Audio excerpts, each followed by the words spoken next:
It was found with a bunch of old kitchen items, all pretty worn. This piece is made of cast aluminum, with two fixed steel rollers that are sharp to the touch, each about 3 inches wide. No brand, no markings, and no way to adjust the spacing.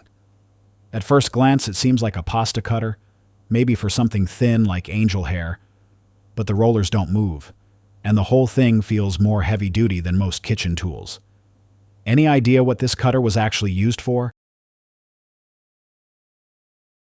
This is a hand tobacco shredder, designed for cutting and rolling tobacco leaves into fine strips for use in hand-rolled cigarettes, cigars, or pipe tobacco. You feed dried tobacco leaves into the opening and turn the hand crank, which rotates a set of sharp, closely spaced blades or rollers inside. These slice the leaves into uniform strands. Some models also feature a roll or press feature, allowing you to compact or prepare the shredded tobacco for easier storage or use. Tools like this were popular in both home use and small-scale tobacco production, especially before mass-produced cigarettes became the norm. They're still used today by people who grow their own tobacco or prefer a more hands-on, custom approach to rolling. It was found in Piermont, New York, in the home of a woman in her 90s who had an entire lifetime's worth of antiques. Among them was this pine wood box, about 8 inches by 10, 5 inches tall, not counting the handle. The double-sided hinged lids opened to reveal a round hole inside, and sure enough, there was a wooden ball in it. Some folks guessed it might be part of a game, maybe even homemade. But the design feels intentional, like it served a real purpose once. Was this a vintage toy, a parlor game, or something more practical? Any idea what this box was used for? It's for voting.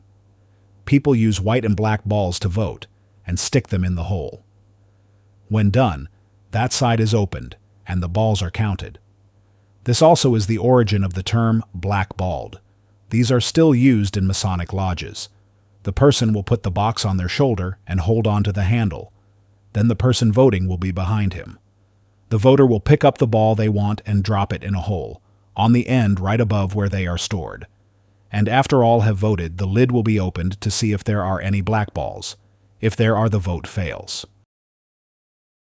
It was found in a charity shop in the Lake District, England. A curious blend of wood and metal, this odd little item has sharp spikes that fold out like claws, and a center wooden piece that slides up and down, almost like a press. It's clearly meant to hold or crush something, but what exactly? The folks at the shop had no clue. Any idea what this was actually used for? This is part of a milking machine, specifically one of the arms that connects to the milking cups used on dairy cows. Each arm corresponds to a single cup and plays a vital role in the milking process. When attached, these arms help deliver vacuum pressure to extract milk and support the rubber tubes that carry the milk away to a collection container. It was picked up at one of those flea market-style shops, one of those "what even is this?" kind of finds. At first glance, it looked like a knife sharpener, but turns out it's something else entirely. It's small, just about 2.5 inches long, fits on a keychain, and has this razor blade that gives letter opener vibes. The removable plastic cap has a whistle-looking hole, but weirdly, it doesn't whistle. There's also a tiny button that moves a bit of metal inside, though it's unclear what that's supposed to do. Any idea what this little thing was really meant for? This is a car escape tool, designed for emergency situations where quick action is needed. It combines two essential safety functions, a glass punch and a seatbelt cutter. The glass punch, usually spring-loaded or with a hardened steel tip, allows you to shatter a car window with minimal force, especially useful if the doors are jammed or the vehicle is submerged. The seatbelt cutter features a protected blade that can easily slice through a stuck or locked seatbelt without risking injury. Compact and lightweight, this tool is meant to be kept within easy reach in your vehicle, often clipped to the visor, stored in the glove box, or attached to a keychain. While it's small, it can make all the difference in an emergency. It was found on a beach, small oblong plastic object, about 2 to 2.5 inches long. One end has what looks like an opaque lens, and the other has a hinged part. It's rusted enough that it's hard to tell if the yellow color is from age, sun, or corrosion. There's a silver ring with an arrow, possibly meant to rotate or indicate something. Looks like the lens side might open, but it's stuck. Could be electronics inside, maybe even a tiny light or sensor.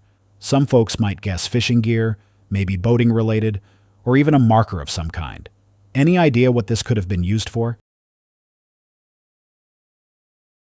This is a small bicycle light, built to attach directly to the frame or handlebars of a bicycle.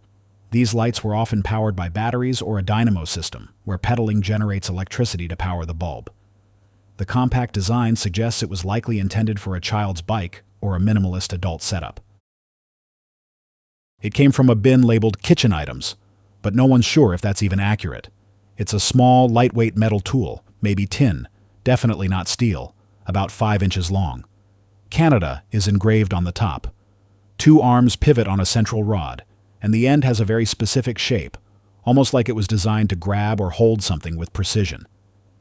Any idea what this little hinged tool was actually meant to do? This is a detachable handle for lifting a pan, most likely designed for outdoor cooking. It would clamp onto the edge or lip of a metal pan or pot, allowing you to move it safely over a campfire, stove, or grill without burning your hands. It's a tall wooden device, maybe 3 to 4 feet high, with a hand-cranked rotating gear that's lined with spikes and a spout at the bottom. Found in a Tools of St. Louis exhibit at the St. Louis History Museum, but strangely there's no label, no placard, not even a vague description nearby. Just a mysterious object sitting in glass. It's clearly old, handmade, and possibly incomplete. There's a small bench-like structure in front, but it's unclear if it belongs to the device. With no markings or explanation, and even antique dealers scratching their heads. What could this strange tool have been used for? It's a water elevator, sometimes called a chain pump. They were used to draw water up a short vertical distance from a cistern or shallow well. There's a chain that goes up the inside of the front column, over the wheel, and down the back column. In the front column, it runs inside a water pipe that extends down into the cistern. The chain has round piston-like things. I believe these were called buckets, though they are not bucket-shaped. Spliced in every few feet that fit snugly inside the pipe, sometimes with leather seals. As the handle or wheel are turned, the chain is pulled up, and the water comes up the pipe with it. Water elevators could be used to draw up a good deal of water with relatively little effort while keeping the cistern or well more or less sealed against contamination. The top cover for this one is missing. Later housings were made of sheet metal rather than wood. They were simpler and more reliable than early piston pumps, and easier to repair, but more bulky and could not accommodate horizontal runs. It's also possible that this machine originally used rope rather than chain. It was found at a local brewery, around 10 inches long with 5 small holes and a single wooden dowel. At first glance, it looks like it could be some kind of drink holder, but the holes are too small for flight glasses, so that theory's out. The brewery does have a few tabletop games lying around, which makes it feel more like this could be a part of one. Any guesses what kind of game this might be part of? It's for playing a drinking game. Each time you win, you move the peg closer to the opponent. If they win, they move it closer to you. A girl found this while cleaning out a garage for an older couple. Definitely not your average lost knick-knack.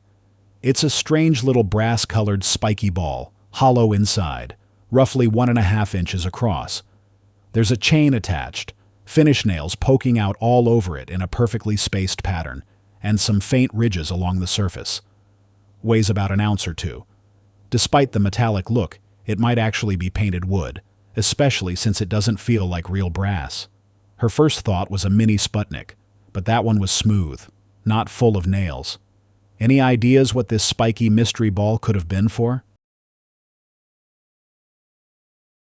This is a model of a sea mine, used in naval defense to represent the type of explosive device deployed in oceans or harbors to damage or deter enemy ships and submarines. Sea mines have been a key part of naval warfare for over a century, designed to float at various depths or rest on the seafloor, triggered by contact, magnetic fields, or acoustic signals.